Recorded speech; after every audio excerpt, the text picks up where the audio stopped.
안녕하세요. 프로그래밍하는 남자 로밍맨입니다.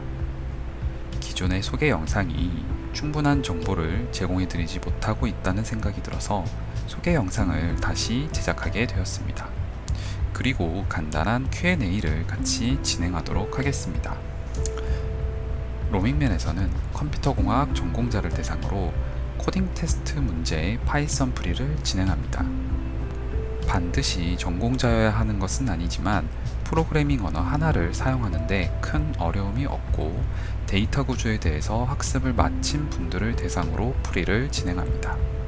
주로 100준 온라인 젖지 문제를 풀 것이며 기회가 있을 때마다 각종 유명 기업들의 기출 문제를 풀 예정입니다.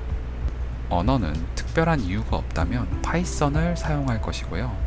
영상 업로드 주기는 일주일에 한 개씩을 목표로 하겠습니다. 제 채널에 업로드하는 영상의 목적은 시청자들이 보고 학습 효과가 있어야 하는 것이기 때문에 코딩 테스트에서 가장 중요한 문제를 읽고 이해하는 부분은 제가 읽어드리거나 문제의 뜻을 풀어서 설명드리지 않습니다. 또한 제 영상은 답이 왜 답인지를 설명하는 것이 아니라 문제를 읽고 어떤 생각이 들었으며 어떤 시도를 통해서 그리고 실패를 통해서 정답을 맞춰 나가는지 그 과정을 보여드립니다. 똑똑한 분들은 문제를 읽으면 이 문제는 어떻게 풀면 정답인지 그 길이 한눈에 보이겠지만 평범한 사람들에게 항상 어려운 것이 그 길을 찾는 것입니다. 사람마다 그 길을 찾는 방식은 다른데요. 제 영상에는 제가 찾는 방식을 보여드리고 있습니다.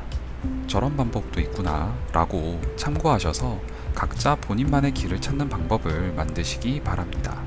그럼 간단한 Q&A 시간을 갖도록 하겠습니다. 저의 공부 방법에 대한 질문이 있었는데요. 저는 가장 고지식하게 책 보고 문제 풀면서 공부했습니다. 책은 밑에 이렇게 적어놨는데 Introduction to Algorithm, 그 다음에 쉽게 배우는 알고리즘 문제 해결 전략 이렇게 3권을 봤습니다. 책을 보는 순서는 쉽게 배우는 알고리즘 먼저 보신 다음에 Introduction to Algorithm을 보시고 그 다음에 마지막으로 알고리즘 문제 해결 전략을 보는 것을 추천드립니다. 혹시나 해서 말씀드리는데 광고받은 것은 아니고요. 제가 개인적으로 정말 좋다고 생각하는 책들을 추천드리는 겁니다. 두 번째로 빔을 사용하는 이유에 대한 문의가 있었는데요. 제 입장에서는 가장 많이 써서 가장 편리한 에디터라서 사용을 하고 있는 것입니다. 개인적으로 에디터는 각자 자기 손에 맞는 것을 사용하면 된다고 생각합니다.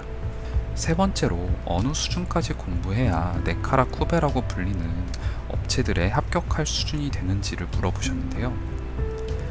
이게 커트라인이 공개된 것이 아니기 때문에 제가 어떻게 답변 드리기가 상당히 어려운 내용입니다. 하지만 어차피 현업에서 일을 하려면 2020년 카카오 신입 개발자 블라인드 코딩 테스트의 문제를 시간 제한을 좀 넉넉하게 둔다고 했을 때 4번 문제 빼고는 다 풀 수 있는 정도는 되어야 합니다. 일단 그 정도 수준을 만든 다음에 그 이후에 시간을 줄여나가는 연습을 한다면 어떤 기업이라 하더라도 충분히 합격할 것이라 생각합니다. 이번 영상은 여기까지입니다. 시청해주셔서 대단히 감사합니다.